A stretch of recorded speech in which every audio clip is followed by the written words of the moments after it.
সুপ্রিয় সুধী, আমন্ত্রণ আজ বেলায়। চলমান রাজনৈতিক ঘটনা প্রবাহের আজকের আলোচনায় থাকছে আওয়ামী লীগের রাজনীতি। আওয়ামী লীগ ফিরবে, কিন্তু কিভাবে?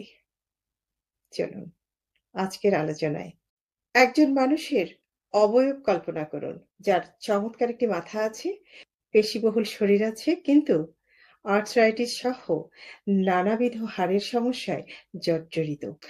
বেশ কিছুদিন তবুও জোড়াতালি দিয়ে চলছিল, কিন্তু হঠাৎ কোনো একটি ভেলকিবাজির মাধ্যমে তার শরীরের সমস্ত হাড় উধাও হয়ে যায়। এই মানুষটির সাথে মিল আছে বর্তমান আওয়ামী লীগের। এর চমৎকার মাথাটি শেখ হাসিনা, হাড়সমূহ নেতারা এবং আর্থ্রাইটিস রোগযুক্ত হাড়ের গুঁতো খাওয়ার পরেও এখনো সুস্থ সবল মাংসপেশিগুলো আওয়ামী লীগের সমর্থকরা। মেরুদণ্ড সহ হাড়বিহীন শরীর যেমন নড়তে পারে না, আওয়ামী লীগের ঠিক একই অবস্থা। দলটিও তেমনি জবুথবু হয়ে বসে আছে, নট নড়াচড়া। কিন্তু তারপরও বারবার সমর্থকরা আশা করছেন আওয়ামী লীগ ফিরবে। আওয়ামী লীগ অবশ্যই ফিরবে। আওয়ামী লীগের তৃণমূলের নেতাকর্মীদের জন্য ফিরবে। আওয়ামী লীগ ফিরবে দেশের জন্য, দেশের সাধারণ মানুষের জন্য। তবে সেটি সম্ভব হবে কিভাবে, তা নিয়ে আমাদের আজকের আলোচনা।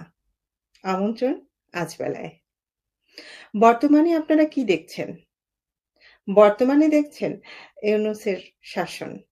বিশ্বাস করেন আর নাই করেন, ইউনূস সচরাচর যেভাবে শিশুর মতো এই সংস্কার করব, ওই উন্নয়ন করব, দেশকে সুখে শান্তিতে ভরে দেব বলে বয়ান দেন, কাজেও সেটার যদি চেষ্টা করতেন, সফল হোক বা নাই হন, তাহলে নিকট ভবিষ্যতে আওয়ামী লীগের ফেরার কোনো সম্ভাবনা ছিল না।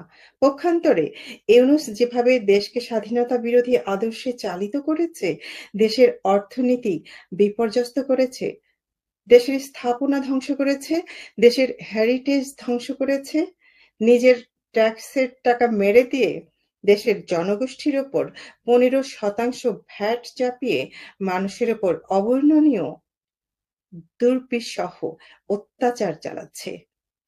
আওয়ামী লীগের ফেরার জন্য এটি সবচাইতে বড় সহায়ক নিয়ামক। ইউনূসের সপ্তাহ না যেতেই মানুষ বলা শুরু করেছে, আগেই ভালো ছিলাম।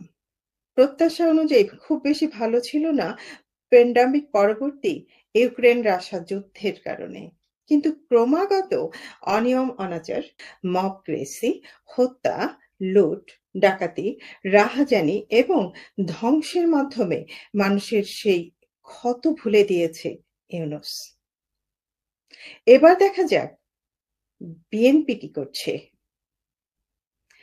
বিএনপির নেতৃত্ব শূন্যতা, খালেদা জিয়ার অসুস্থতা এবং তারেক জিয়ার বিদেশে অবস্থান বিএনপিকে কার্যত নেতৃত্ব শূন্য করেছে।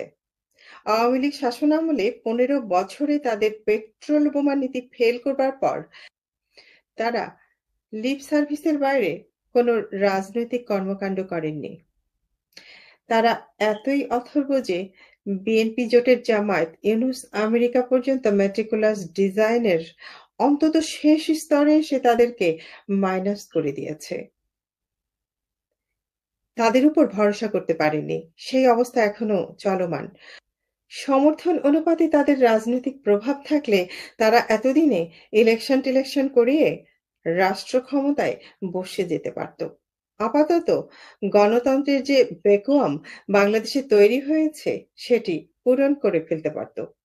লোকজন সহসাই আওয়ামী লীগকে ডাকাডাকি করত না। সুতরাং বিএনপির নেতৃত্বশূন্যতার সুযোগে দলীয় নেতাকর্মীরা সীমাহীন নৈরাজ্য, মামলা-বাণিজ্য, দখল-বাণিজ্য, প্রতিপক্ষের ওপর হামলা, মামলা, হত্যাসহ ধর্ষণ, দমন-পীড়ন এবং জুলুম অত্যাচারের জন্য গণতন্ত্রের সমীকরণে আওয়ামী লীগ এখন শক্তিশালীভাবে প্রাসঙ্গিক। পাশাপাশি সম্প্রতি, অতি সম্প্রতি আরও একটি নতুন বিষয় যুক্ত হয়েছে, আর তা হলো তারেক রহমানের কমিটি এবং মামলা-বাণিজ্য। বাংলাদেশে যত আওয়ামী লীগ সমর্থকদের বিরুদ্ধে মামলা হচ্ছে, এই মামলা-বাণিজ্য নিয়ন্ত্রণ করছে বিএনপি জামাতের কিছু শীর্ষ নেতৃত্ব এবং লয়ার।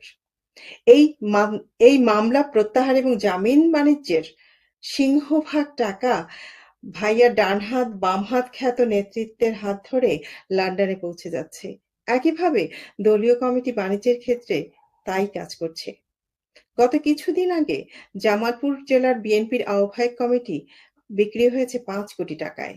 জনশ্রুতি এবং অভিযোগ আছে সেই টাকা ইমরান সালে প্রিন্সের হাত ধরে পৌঁছে গেছে তারেক রহমানের হাত ধরে। দুঃখজনক হলেও সত্য, বিএনপির সেই আহ্বায়ক কমিটিতে একজনও হার্ডকোর বিএনপির সমর্থক ছিল না। স্থানীয় নেতৃত্বের অভিযোগের ভিত্তিতে কমিটি ভেঙে দেয়া হয়েছে ২ দিন আগে। এই যদি হয় বিএনপি দলের শীর্ষ নেতৃত্ব এবং চেয়ারম্যানের অবস্থা, সেই বিএনপির ভবিষ্যৎ কি হতে পারে এবং সেই বিএনপি দেশের জনসাধারণকে এই দুর্বিষহ অবস্থা থেকে মুক্তি দিতে পারে কিনা? প্রশ্ন আপনার নিকট। এবার তাকাই শেখ হাসিনার দিকে।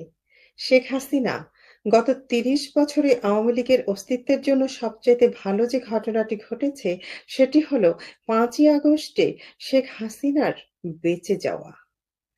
গ্রেনেড হামলায় ভাগ্যের জোরে তিনি বেঁচে ছিলেন। কিন্তু ৫ই আগস্ট ইউনূস ওয়াকারদের কবজা থেকে বাঁচা অনেক কঠিন ছিল। এদের পরিকল্পনা ছিল তাকে খুন করা। শেখ হাসিনাকে সবাই ভয় পান। সে বিষয়টি পরে অন্য কোনো এপিসোডে আলোচনা করব এবং কেন। আজ যেটি বলছিলাম, ভারতের হস্তক্ষেপে তিনি বেঁচে যান। শেখ হাসিনা বেঁচে থাকায় আওয়ামী লীগ এখনো সারফেসে হলেও আওয়ামী লীগ টিকে আছে। তা না হলে এতদিনে ইউনূস আওয়ামী লীগকে ভেঙে খণ্ড বিখণ্ড করে ফেলত। আওয়ামী লীগ টিকে থাকা তো দূরে থাক, বিভিন্নভাবে বিভক্ত আওয়ামী লীগ নেতারা ইউনূসের পদলেহন করত প্রভুভক্ত কুকুরের মতো। শেখ হাসিনার কারণে এখনো আওয়ামী লীগ ফেরার স্বপ্ন দেখতে পারে। এবার আসুন আওয়ামী লীগের নেতৃত্বের দিকে। আওয়ামী লীগ নেতৃত্ব মোটা দাগে অন্তঃশ্বাস শূন্য। কিন্তু ভালো নেতা অবশ্যই আছেন, কিন্তু তারা সংখ্যালঘু। সংখ্যাগুরুরা ভালো নেতা নন, সেটি ৫ই আগস্টে প্রমাণিত হয়েছে। এরা দলটাকে একদম তৃণমূল পর্যন্ত শেষ করে দিয়েছে। এক গোপালগঞ্জ ছাড়া সারা দেশে কোথাও আওয়ামী লীগ বিন্দুমাত্র প্রতিরোধ গড়ে তুলতে পারেনি। গত ১৫ বছরে শেখ হাসিনা কাজ করেছেন। এসব নেতারা করেছেন টেন্ডারবাজি, চাঁদাবাজি, পদবাণিজ্য, নমিনেশন বাণিজ্য ইত্যাদি ইত্যাদি। ৫ আগস্ট পরবর্তীতে এরা এখন পর্যন্ত এই পরিস্থিতিতে কোনো দায়িত্ব পালন করছেন না। এরা চিন্তা করছেন ১৫ বছরে যা কামিয়েছে তাই জীবন সুখে স্বাচ্ছন্দ্যে চলে যাবে। আর আগের মতোই শেখ হাসিনা ট্রাম্প হোক কিংবা ইন্ডিয়া হোক কারোর সহযোগিতায় যদি ফিরতে পারেন তাহলে তো আর এদের বাদ দেয়া যাবে না। তখন এরা ধামাহাতে সামনের কাতারে দাঁড়িয়ে থাকবেন। এখনো তারা ব্যস্ত গ্রুপিংয়ে। ক্ষমতায় এলে অন্য গ্রুপকে টেক্কা দিয়ে তারা নিজেদের ফায়দা কিভাবে লুটতে পারবে এজন্যই তারা এখনো গ্রুপিং করে যাচ্ছে। এখনো তাদের কর্মকাণ্ড সেই উদ্দেশ্যেই চলছে। রাজপথের রাজনীতি দূরে থাক, নেতারা অনলাইনেও অনুপস্থিত। প্রাথমিক ধাক্কা কেটে যাবার পর সাদ্দাম ইরান অনলাইনে সক্রিয় হয়েছে। হাসান মাহমুদ দু একটা সাক্ষাৎকার দিয়েছেন। নানক লিখিত বক্তব্য পাঠ করেছেন। ইদানিং আরেক নেতা রাশিক রহমান বিশাল এক সাক্ষাৎকার দিয়েছেন। ভাসুরদের নাম মুখে আনতে নেই। একবারও উচ্চারণ না করে ইউনূস জামাতের নাম না উচ্চারণ করে যে কথা তিনি দলীয় ফোরামে বলবার কথা সেই কথা তিনি মিডিয়ায় বলে সবকিছুর জন্য আওয়ামী লীগকে দোষারোপ করেছেন। তবুও তাকে ধন্যবাদ। অন্যরা তো কথাই বলছেন না। কিন্তু অনলাইনে কথা বলে চিড়ে ভিজবে না। অনলাইন আওয়ামী লীগের জন্য নয়। বিপক্ষ শক্তি এই লাইনে পিএইচডি। আওয়ামী লীগ সেখানে পলক সিয়ারায়ের মতো নবজাতক শিশু। আওয়ামী লীগকে ফিরতে হবে মাঠের রাজনীতিতে। তৃণমূলকে সংগঠিত করে আন্দোলনের মাধ্যমে এই অবৈধ ইউনূসকে তাড়াতে হবে। আওয়ামী লীগের বর্তমান দেখি না কি করে এই ভানুর মতো বসে থাকা নেতৃত্ব থাকলে সেটি কখনোই সম্ভব নয়। এরা বরং একে অন্যকে একিউজ করতে ব্যস্ত। এদের যে প্রজ্ঞা থাকা উচিত ছিল তা তাদের নেই। বরং দেশের মানুষ এবং তৃণমূলের কাছে তারা পচে গেছে। আওয়ামী লীগ হয়তো পচা আম বাদ দিয়ে নতুনদের দিয়ে নেতৃত্ব গড়ে তুলতে পারে। সেটি সময় সাপেক্ষ হলেও আখেরে দলের জন্য ভালো হবে। দলনেত্রী শেখ হাসিনা কাজটি এখনো করতে পারেন। এখন চোখ ফিরিয়ে আমেরিকার দিকে তাকাই। দেখা যাক সেখানে কি হচ্ছে। বঙ্গবন্ধু হত্যা হোক কিংবা ৫ই আগস্টের ঘটনা হোক, বাংলাদেশের রাজনৈতিক পালাবদলের সবচাইতে প্রভাবশালী আন্তর্জাতিক পার্টনার হচ্ছে আমেরিকা। বাংলাদেশে শক্তিশালী সরকার থাকলে তাদের জন্য অসুবিধা। ভারতের ক্ষেত্রে অবশ্য বিপক্ষে দুটো পরস্পর বিরোধী ন্যারেটিভ আছে। প্রথম ন্যারেটিভ, ভারত সবসময়ই আওয়ামী লীগকে চায়। কারণ আওয়ামী লীগ ভারতের স্বার্থকে অগ্রাধিকার দেয়। এবং দ্বিতীয় ন্যারেটিভ, বঙ্গবন্ধু হত্যা বা শেখ হাসিনার পতনের জন্য ভারতই দায়ী। কারণ বাংলাদেশে অস্থিতিশীল থাকলে বা দুর্বল সরকার থাকলে ভারতের সুবিধা বাংলাদেশের উপর ছড়ি ঘোরাতে পারে। আমার বিবেচনায় দ্বিতীয় ন্যারেটিভটি পুরোপুরি ভুল, আর প্রথমটি আংশিক সত্য। ভারত বাংলাদেশে আওয়ামী লীগকে চায়, কারণ ওদিকে সীমান্তে পাকিস্তান চীনের ক্যাচালের সাথে আবার নতুন করে আরেকটি ফ্রন্ট বাংলাদেশে খুলতে চায় না ভারত।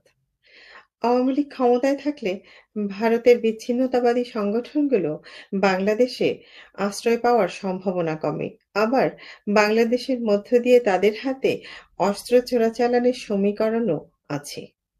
অর্থনৈতিকভাবে বাংলাদেশ ভারতের একটি বড় বাজার। সেটি ক্ষমতায় যেই থাকুক, পরিবর্তন হবে না। আমেরিকার স্বার্থ নিয়ে সেন্ট মার্টিন ছাড়া এর বাইরে কোনো আলোচনা হয় না। আমিও এর বেশি কোনো আলোচনায় যাব না। কিন্তু ঐতিহাসিকভাবেই আমেরিকা আওয়ামী লীগকে পছন্দ করে না। কিন্তু বর্তমানের প্রেক্ষাপট একটু ভিন্ন। কমলা হ্যারিসের পরাজয় এবং ডোনাল্ড ট্রাম্পের জয়ের ফলে আওয়ামী লীগের জন্য একটি আশাব্যঞ্জক পরিস্থিতির সৃষ্টি হয়েছে। আওয়ামী লীগ আশা করছে ট্রাম্পের সাথে মোদির সুসম্পর্কের কারণে তাদের বাংলাদেশ সম্পর্কিত নীতি পাল্টাবে এবং ইতিমধ্যেই তার কিছুটা আঁচ পড়েছে। সবচাইতে পজিটিভ কেসে ট্রাম্প বাংলাদেশ সেনাবাহিনীর উপর কিছু মাত্রায় স্যাংশন দিতে পারে। জাতিসংঘের শান্তিরক্ষা মিশনে হস্তক্ষেপ করতে পারে। তাতে চাপে পড়ে সেনাবাহিনী ইউনূস জামাতকে উৎখাত করতে পারে। তার একটি নজির ইতিমধ্যেই আপনারা দেখেছেন। আজ ট্রাম্পের নির্বাহী আদেশে বাংলাদেশে মার্কিন সহায়তা স্থগিত করেছে। এতে করে সিআইএর সমর্থিত সেনাবাহিনী তাদের অর্থনৈতিক চাপ অন্যভাবে পুষিয়ে নিতে পারে। দেশের ভেতরেই তাদের অসংখ্য অর্থনৈতিক কর্মকাণ্ড রয়েছে। তাছাড়া বর্তমানে তারা ইউনূসের লুটপাটেরও সহযোগী। সাথে জামায়াতের টাকা সরবরাহ থাকলে শর্ট টার্মে তারা শান্তি মিশনের বিকল্প পেয়ে যাবে। আমেরিকা তো আর সৈন্য পাঠিয়ে বাংলাদেশকে আক্রমণ করছে না। একই কথা ভারতের ক্ষেত্রেও। সুতরাং আওয়ামী লীগ যদি আশা করে থাকে তারা চুপচাপ বসে থাকলে ট্রাম্প মোদি এসে তাদেরকে ক্ষমতায় বসিয়ে দেবে, সেগুড়ে বালি। ক্ষমতায় বসতে হবে নিজস্ব প্রচেষ্টায়। এবারে আসি আন্তর্জাতিক লবিং। আওয়ামী লীগের পতনের সবচাইতে বড় নিয়ামক ছিল আন্তর্জাতিক lobbying. Yunus Jamaat BNP America England সহ উন্নত অনেক দেশের লবিস্ট ফার্মকে নিয়োগ দিয়েছিল। এসব ফার্ম হাওয়ার উপরে চলে না। তাদের কানেকশন থাকে উপর মহলে। উপর মহলও ভাগ পায়। তারাও ব্যবসা চালায়। পুরোটাই টাকার খেলা। এই টাকার খেলার কারণেই ইউনূস নোবেল পায়, প্রেসিডেন্সি অ্যাওয়ার্ড পায়। আমেরিকা, ইউরোপের দেশগুলো আওয়ামী লীগকে মানবাধিকারের সবক দেয়। ইউনূস রেজিমে যেভাবে গণহত্যা চলমান, কোনো মানবাধিকার সংস্থাকে আপনি দেখেছেন তা নিয়ে উচ্চবাচ্য করতে? জুলাই আগস্ট গণহত্যার এটিকে একটি মিনি গণহত্যাই বলব। কিন্তু কাজটি ইউনূসের meticulous ডিজাইনের। এই গণহত্যার বিষয়ে জাতিসংঘ বিস্তারিত তথ্য চেয়ে পায়নি। কিন্তু তারা চুপচাপ। কেন? অবশ্যই টাকা দিয়ে ম্যানেজ করা হয়েছে তাদের।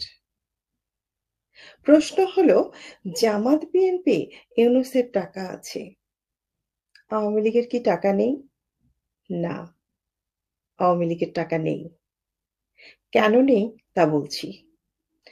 আওয়ামী লীগে যারা দুর্নীতি করেছে তারা ব্যক্তিগতভাবে দুর্নীতি করেছে। কিন্তু সেই টাকার ভাগ আওয়ামী লীগের ফান্ডে জমা হয়নি। শেখ হাসিনাকেও জানানো হয়নি। এজন্যই বিদেশি লবিস্ট নিয়োগ করে দলের ভাবমূর্তি বাড়ানোর সক্ষমতা আওয়ামী লীগের নেই। এবার আসুন কোর পয়েন্টে। কর্মী সমর্থক। আওয়ামী লীগের তৃণমূলের কর্মী সমর্থকরা লীগকে ভালোবাসে স্বাধীনতার জন্য, বঙ্গবন্ধুর জন্য, শেখ হাসিনার জন্য। তারা সারা জীবন দলের কাছ থেকে কিছুই পায়নি। দল ক্ষমতায় থাকা অবস্থায়ও তারা নেতাদের কাছ থেকে দুর্ব্যবহার এবং নিষ্পেষণের শিকার হয়েছে। দল সরকার ক্ষমতায় থেকেও তারা নিষ্পেষিত, তারা বঞ্চিত ছিল।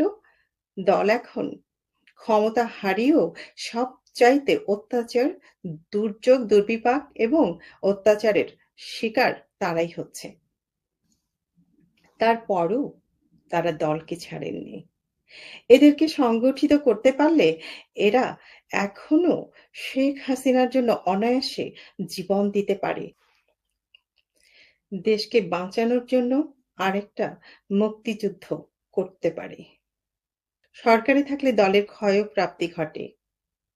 তার উপর লাগাতার ১৫ বছর সরকারি দলের নেতা দিয়ে বিরোধী দলের রাজনীতি হয় না। তাই আওয়ামী লীগের উচিত সমর্থক সদস্য দ্বারা কাউন্সিল ভোটের মাধ্যমে তৃণমূল থেকে সর্বোচ্চ পর্যায়ের নেতা নির্বাচিত করার। এখনই সময়। আওয়ামী লীগের তৃণমূল বেঁচে থাকলে আওয়ামী লীগ বেঁচে থাকবে। আওয়ামী লীগ বাঁচবে, বাংলাদেশ বাঁচবে। আওয়ামী লীগ হারলে বাংলাদেশ হারে। যে দল হারলে, যে দলের নেতৃত্বের ভুলে গোটা বাংলাদেশ হেরে যায়, কিন্তু বর্তমানে এর ন্যারেটিভ পাল্টে গেছে। যে দল হেরে গেলে বাংলাদেশ অস্তিত্বহীন হয়ে যায়, সেই দলের নেতৃত্বকে একবার নয়, শতবার চিন্তা করে নেতৃত্ব নির্বাচন করতে হবে, পদক্ষেপ নিতে হবে। আওয়ামী লীগকে যদি ফিরতে হয়, তাহলে এই কর্মী সমর্থকদের সংগঠিত করেই ফিরতে হবে। ইউনূসের অপশাসনের কারণে আওয়ামী লীগের হার্ডকোর বিএনপি জামাত ছাড়াও অধিক সুইং মানুষের সমর্থন পাওয়া যাবে, কিন্তু কাছ থেকে নেতৃত্ব দেওয়ার লোকজনের বড় অভাব এই মুহূর্তে। শেখ হাসিনা কি কাজটি করতে পারবেন? সময়ই বলে দেবে। ধন্যবাদ। কথা হবে পরের পর্বে। সে পর্যন্ত বিলেত বাংলার সঙ্গে থাকুন।